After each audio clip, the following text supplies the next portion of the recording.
বন্ধুরা, সৌন্দর্যায়নের জন্য শহর অঞ্চলে বিশেষত বা শহরতলিতে প্রায়শই আমরা পুকুর বাঁধিয়ে ফেলি, কিন্তু পুকুর বাঁধালে আমাদের যে ইকোসিস্টেম ভেঙে পড়ে তার জন্য একটা আলাদা নিয়ম আছে। সেই রকম একটি মডেল পুকুর আজ আপনাদের দেখাবো।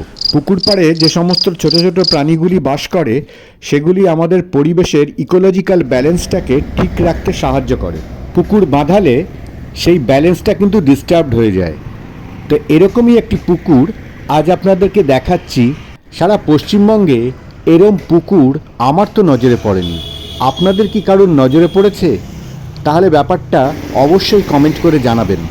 এখানে দেখুন, পুকুর অবশ্যই বাঁধানো হয়েছে, টালিগুলিকে আড়াআড়িভাবে রেখে তবেই বাঁধানো হয়েছে।